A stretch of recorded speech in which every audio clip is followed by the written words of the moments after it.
భారత్ పాక్ మధ్య ఉన్న సింధు నదీ జలాల ఒప్పందాన్ని రద్దు చేస్తూ కేంద్రం సంచలన నిర్ణయం తీసుకుంది. ఈ నిర్ణయంతో పాకిస్తాన్ ఎడారిలా మారనుంది.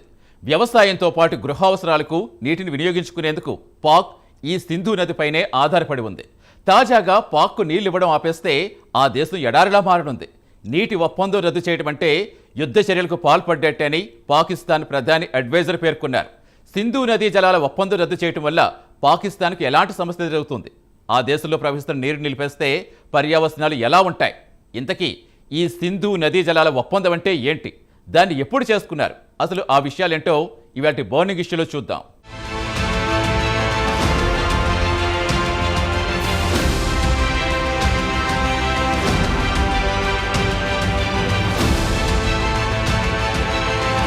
జమ్మూ కాశ్మీర్లోని పెహల్గాంలో ఉగ్రవాదులు 26 మంది పర్యాటకులను కాల్చి చంపిన నేపథ్యంలో భారత ప్రభుత్వం కఠిన నిర్ణయం తీసుకుంది. పాకిస్తాన్, భారత్ మధ్య ఉన్న సింధు జలాల ఒప్పందాన్ని రద్దు చేసింది. మోదీ ప్రభుత్వం తీసుకున్న నిర్ణయాన్ని పాకిస్తాన్ను ఏ రకంగా ఇబ్బంది పెడుతుందో, తుపాకులతో చెలరేగిన ఉగ్రవాదుల చర్యలకు నిరసనగా నీటి ఒప్పందాన్ని రద్దు చేయడం ఎంతవరకు సమంజసం అన్న అభిప్రాయాలు వ్యక్తమవుతున్నాయి. భవిష్యత్తులో నీటి కోసం యుద్ధాలు జరుగుతాయన్న సంకేతాలు వినిపిస్తున్నాయి. నిజానికి వందల వేల ఏళ్లు సింధు పరివాహక ప్రాంతం ఎన్నో నాగరికతలకు ప్రాణం పోసింది. కానీ ఇప్పుడు అణ్వాయుధ సామర్థ్యం కలిగిన రెండు దేశాల మధ్య వైరం ఆ నదీ జలాల అంశాన్ని కొత్త దశకు తీసుకెళ్తుంది.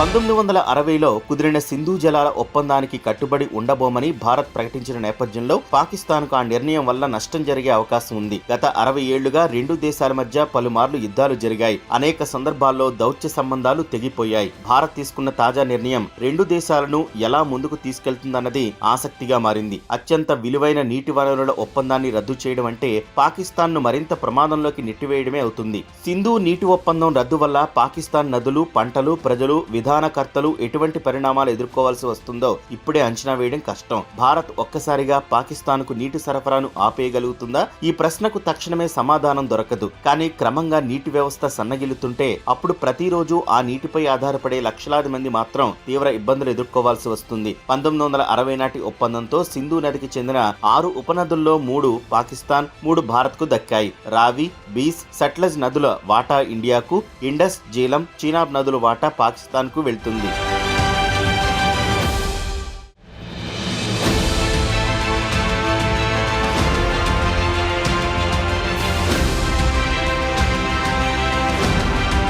అయితే సింధు జలాల ఒప్పందాన్ని రద్దు చేయడం అంటే నీటిని తక్షణమే ఆపేస్తారా అన్న అనుమానాలు వ్యక్తమవుతున్నాయి. కానీ వాస్తవానికి ఇది పరిస్థితి కాదు. రేపటి నుంచే నీటి ప్రవాహం ఆగిపోతుందన్న ఉద్దేశం కాదు. సింధు, జీలం, చీనాబ్ నది నీరు పాకిస్తాన్కు వెన్నుముక వంటిది. పాక్లోని వ్యవసాయ రంగానికి, పట్టణాలకు, విద్యుత్ వ్యవస్థకు ఈ నీరే జీవాధారం. అయితే ఒకవేళ నీరుకు ఏదైనా సమస్య వస్తే మాత్రం ఇబ్బందులు ఎదుర్కొనే అవకాశం ఉంది. ఎందుకంటే ఈ నీటికి మరో ప్రత్యామ్నాయం లేదు కాబట్టి. పాకిస్తాన్లో వ్యవసాయం విస్తీర్ణంగా జరుగుతుంది. ప్రపంచ దేశాల్లో పాక్ ఇరిగేషన్ సిస్టమ్ కూడా ముఖ్యమైందే. అక్కడ వ్యవసాయం దాదాపు పశ్చిమ నదులైన సింధు, జీలం, చీనాబ్ నీటిపైనే ఆధారపడి ఉంటుంది. ఆ నీటి ప్రవాహ మార్గాల్లోనే రైతులు తమ వ్యవసాయ పనులు చేస్తూ ఉంటారు. దశాబ్దాల క్రితమే కెనాల వ్యవస్థను అక్కడ రూపొందించారు. అయితే సింధు నది ఒప్పందం రద్దు వల్ల నీటి ప్రవాహంలో ఏదైనా చిన్న తేడా వచ్చినా అప్పుడు నీటి వ్యవస్థ చిన్నాభిన్నమయ్యే అవకాశాలు ఉంటాయని నిపుణులు భావిస్తున్నారు.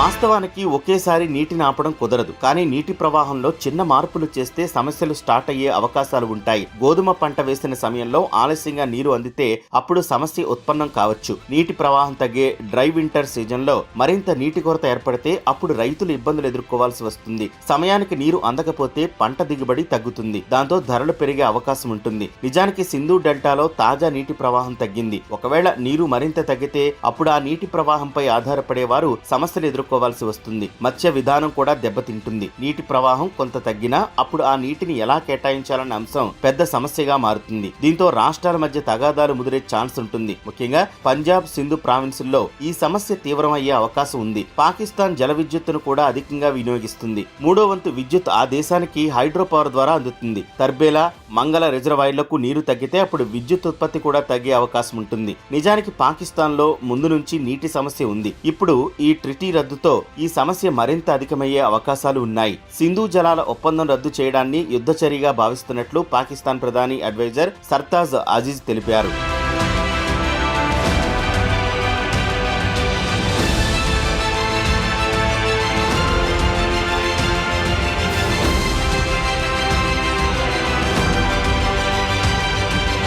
మరోవైపు పహల్గామ్ ఉగ్రదాడి తర్వాత భారత్ కఠిన నిర్ణయాలు తీసుకుంది. పాకిస్తాన్ తో కుదుర్చుకున్న సింధు నదీ జలాల ఒప్పందాన్ని నిలిపివేసింది. అటారీలోని ఇంటిగ్రేటెడ్ చెక్ పోస్టులను మూసేసింది. సార్క్ వీసా మినహాయింపు పథకం కింద పాకిస్తాన్ జాతీయులకు భారత్లోకి ప్రవేశం నిషేధించింది. దీని కింద గతంలో ఇచ్చిన వీసాలు రద్దు చేసింది. భారత్లోని పాక్ హైకమిషన్ లో ఉన్న సైనిక, వాయు, నౌకాదళ సలహాదారులు వారం రోజుల్లో దేశం వీడాలని ఆదేశాలు జారీ చేసింది. ఇదే సమయంలో భారత్ సైతం ఇస్లామాబాద్ లో ఉన్న త్రివిధ దళాల సలహాదారుల్ని ఉపసంహరించుకుంటుందని వెల్లడించింది. ఇరువైపులా దౌత్య కార్యాలయాల్లో సిబ్బందిని 55 నుంచి 30 కుదించాలని నిర్ణయించింది. భారత్ ఇలా వెనువెంటనే కఠిన నిర్ణయాలు తీసుకోవడంతో పాకిస్తాన్ స్టాక్ మార్కెట్ అతలాకుతలం అయిపోయింది. ప్రస్తుతం మార్కెట్ తీవ్ర ఒత్తిడి ఎదుర్కొంటోంది. పహల్గామ్ ఉగ్రదాడి తర్వాత పాకిస్తాన్ కు వ్యతిరేకంగా భారత్ తీసుకున్న నిర్ణయాలతో పాక్ స్టాక్ మార్కెట్లు కుదేలైపోయాయి. గురువారం ఉదయం మార్కెట్ స్టార్ట్ అయిన 5 నిమిషాలకే భారీ నష్టాన్ని చూసింది. మార్కెట్ స్టార్ట్ అయినప్పటి నుంచి మార్కెట్ సూచీలు భారీగా పతనమయ్యాయి. Benchmark index Karachi stock exchange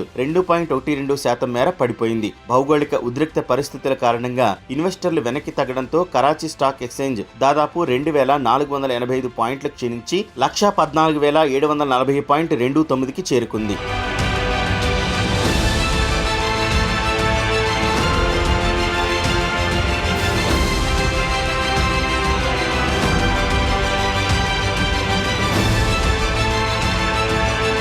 మరోవైపు పహల్గామ్ దాడికి ప్రతీకారం ఎలా ఉండబోతోంది? సర్జికల్ స్ట్రైక్ మించి రివెంజ్ ఉంటుందా? ప్రపంచం నివ్వెరపోయేలా ప్రతీకారం ఉంటుందన్న కేంద్ర ప్రభుత్వం ఏం ఆలోచిస్తోంది? ఇప్పుడు ఇవే అంశాలు హాట్ టాపిక్ గా మారాయి. అటు ప్రజల నుంచి ఇటు సోషల్ మీడియాలోనూ ఉగ్రదాడిపై ఆగ్రహవేశాలు వ్యక్తమవుతున్నాయి. దీంతో కేంద్ర ప్రభుత్వం పాక్ గట్టిగానే గుణపాఠం చెప్పేందుకు వ్యూహాలు రచిస్తోంది. అందివచ్చిన ప్రతి అవకాశాన్ని వాడుకుని పాక్ ను ఏకాకిని చేసేందుకు పక్కా ప్లాన్ రెడీ చేస్తోంది. ఉగ్రదాడితో రగిలిపోతున్న భారత్ పాక్ పై కఠిన నిర్ణయాలు తీసుకుంది. ఇకపై అటారీ చెక్ పోస్ట్ చేస్తున్నట్లు తెలిపింది. పాకిస్తానీలకు ఇకపై వీసాలు ఇవ్వొద్దని నిర్ణయించింది. స్పెషల్ వీసాలపై వచ్చిన వాళ్లు వెంటనే వెళ్లిపోవాలని ఆదేశాలు జారీ చేసింది. అలాగే పాక్ తో సింధు జలాల ఒప్పందం నిలిపేసింది. ఇటు హైకమిషన్ నుంచి 5 పాక్ సపోర్టింగ్ స్టాఫ్ ని తీసేయడంతో పాటు సిబ్బందిని కుదించింది భారత్.